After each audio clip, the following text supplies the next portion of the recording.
용도와 목적을 알 수 없는 기이한 사각기둥. 당시 기술력으로 만들어졌다고 생각하기 어려운 물건을 우리는 시대를 벗어난 유물이라는 뜻으로 오파츠라고 부른다. 독일 둔스텐코벤 라일란트 국립공원 숲속에는 4m가 넘는 직육면체의 무쇠기둥이 박혀있다. 이 기둥의 이름은 아이제르너만, 이를 번역하면 무쇠인간이라는 뜻이다.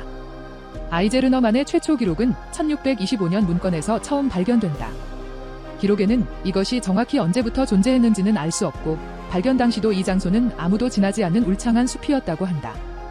이 기둥이 오파츠로 불리게 된 이유는 당시 주조 방식과 다르게 땅에 거푸집을 만들어 제작되었다는 것이다. 그리고 더 놀라운 점은 400년이 넘는 오랜 세월에도 녹이 전혀 슬지 않았다는 점이었다. 이러한 현상은 해당 기둥이 높은 순도의 철로 가공되었기 때문인데 당시에 존재했던 가공 기술로는 절대 불가능한 일이라고 한다. 도대체 누가 어떤 목적으로 이 기둥을 세웠을까? 피라미드보다 7,000년 먼저 건설된 신전. 튀르키의 외렌직 마을 근처에 위치한 괴베클리테페는 신석기 시대의 수렵채집 공동체에 대한 역사를 새로 쓰고 있다. 탄소 연대 측정 결과 괴베클리테페는 이집트 피라미드보다 7,000년, 영국 스톤헨지보다 6,000년 앞선 기원전 11,000년경 지어진 것으로 추정된다. 기존 상식으로는 피라미드와 같이 거대한 유적이 건설되려면 인간의 정착화와 농경의 시작이 필요하다. 하지만 당시 이 지역은 수렵 생활을 했고 농경 생활은 극히 제한적이었다. 더욱 미스터리한 것은 이 유적이 단일 계획 아래 한 번에 세워졌다는 것이다. 이 이론이 맞다면 처음부터 계획성을 지니고 수천 명 이상의 인력이 필요하다. 하지만 11,500년 전에 수렵 생활을 하던 당시 이 정도의 인력이 모이는 것은 불가능했다. 각 부족을 하나로 묶어 노동력을 한계까지 끌어낼 수 있던 누군가가 있었다는 것이다. 그가 어떤 목적을 가지고 이것을 지었는지 명확히 밝혀지지는 않았지만 종교를 빼놓고는 생각할 수 없을 것 같다. 소유자에게 절대 권력을 부여하는 롱기누스의 창. 성경에는 예수가 십자가에 매달려 최후를 맞이할 때 로마의 한 병사가 예수의 옆구리를 창으로 찔렀다는 내용이 있다. 그때 예수의 옆구리를 찌른 병사의 이름이 롱기누스였다. 예수의 피가 묻었던 롱기누스의 창은 후세에 계속 전해졌고 이것을 소유하면 절대 권력을 얻을 수 있다고 믿었다. 실제로 약 1000년 동안 45명의 왕이 이 창을 가지고 권력을 잡았으며 나폴레옹 또한 이 창을 얻기 위해 전 유럽을 수소문했다고 한다. 그리고 1938년 아돌프 히틀러가 오스트리아에서 이 창을 발견하고 1945년까지 독일군은 유럽 전역에 영향력을 떨쳤다. 신기하게도 소련군이 베를린을 포위하기 직전에 미군에게 창을 빼앗긴 그는 최후를 맞이한다. 현재 진품으로 여겨지는 롱기누스의 창은 오스트리아 호프부르크 박물관에 전시돼 있다. 하지만 이것이 진품인지는 확실하지 않고 나치 친위대가 남극에 숨겨놨다거나 백악관의 주춧돌로 사용되고 있다는 등 다양한 이야기가 있다. 남극 해저 4,000m 아래에 존재하는 안테나. 1964년 8월 최초의 남극 탐사선 엘타니노는 해저 촬영 중 한 장의 믿을 수 없는 사진을 촬영하게 된다. 남미 최남단에 위치한 한 곳의 약 4,000m 깊은 심해에서 마치 TV 안테나와 같은 형상의 물체가 촬영된 것이다. 그해 9월 5일 이 사진이 뉴질랜드 헤럴드를 통해 처음 보도되자 사람들의 많은 관심이 쏟아졌다.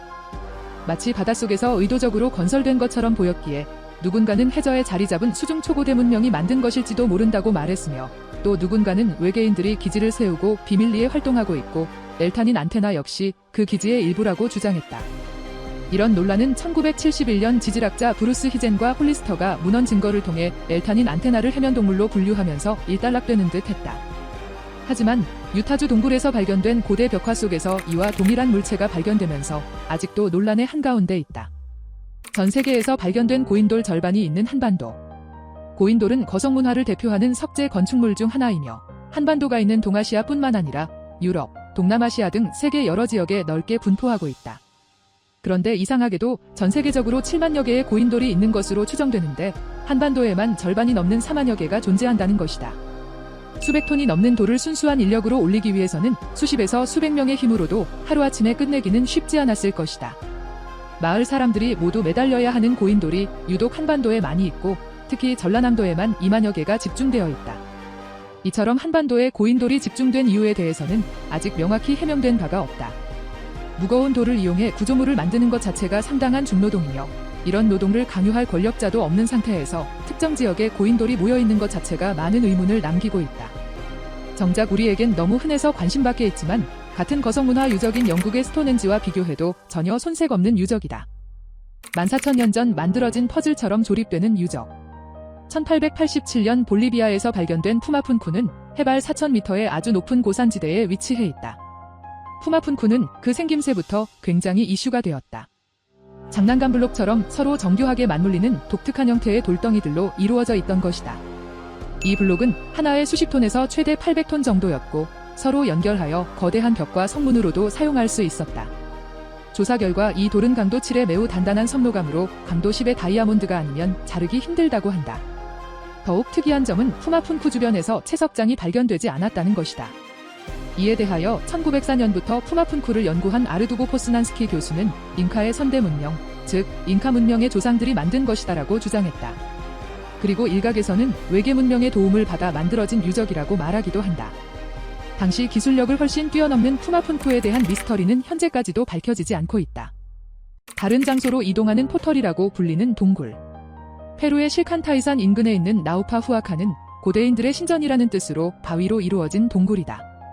신기하게도 이 동굴의 암벽에는 아라무 무르처럼 들어갈 수 없는 매우 정교한 허문, 즉 가짜 문과 제단이 있다. 이 구조물의 목적은 명확히 밝혀지지 않았지만 하나의 커다란 바위를 흠잡을 데 없이 정교하게 조각해 만들어졌다. 일부 고고학자들은 나우파 후아카의 제단이 잉카 우주론에서 중요한 상징으로 나타나는 안데스 십자가와 닮았다고 언급한다. 그리고 이 동굴의 가장 미스터리한 부분이 바로 제단 옆에 있는 가짜 문인데 당시 사람들이 어떻게 이 정도로 깨끗하고 정교하게 바위 벽을 조각했는지 아직도 의문이라고 한다. 더 놀라운 점은 나우파 후아카의 경사면이 이집트 기자 피라미드의 경사면과 거의 정확히 일치한다는 점이다. 이런 정교함과 다른 문명과의 연관성 때문에 이 들어갈 수 없는 가짜문이 다른 차원이나 장소로 가는 포털이라고 불리기도 한다. 1930년대 초 코스타리카에서 인부들의 농장 개간 작업이 한창이었다. 그런데 땅속에서 정체를 알 수 없는 원형의 돌들이 발견된다. 발견된 돌은 개수만 무려 200개가 넘었으며 크기는 직경 2cm부터 2m가 넘는 것까지 다양했다. 그렇게 몇 년 뒤인 1940년 이것이 뒤늦게 기사화되면서 미국의 고고학자 도리스 스톤이 팀을 만들어 본격적인 조사를 시작한다. 돌들을 직접 본 학자들은 놀라지 않을 수 없었는데 일부 돌들은 원주와 직경의 최대 오차가 0.2%도 되지 않은 완벽한 구형을 하고 있었다. 이는 현대 제작 기술로도 힘든 일이었다. 더 미스터리한 점은 근처에는 화강암 지대가 없다는 것이다.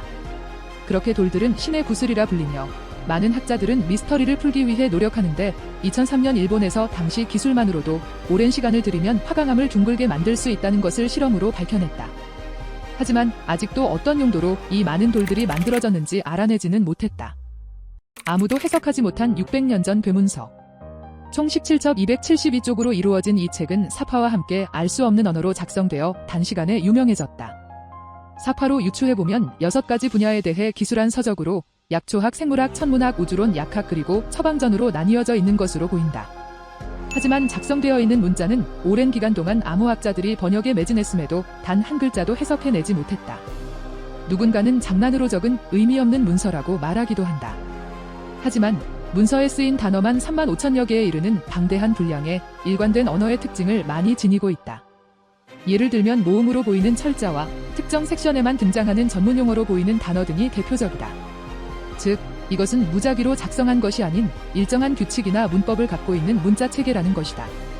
1912년 서적상 윌프레드 보이니치에 의해 입수된 이 문서는 보이니치 문서로 불리며 오늘날에도 문서의 내용을 해독하기 위한 노력이 계속되고 있다.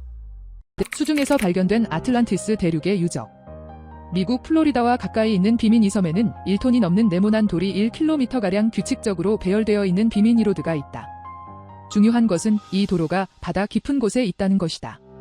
비미니 로드를 처음 발견한 마이애미 과학박물관 관장인 맨슨 밸런타인 박사는 1968년 수중 탐사 전문가 디미트리와 함께 이 도로를 발견했고 12,000년 전에 만들어진 인공도로라고 발표했다. 그는 이것을 사라진 아틀란티스 대륙의 유적이라고 주장했다.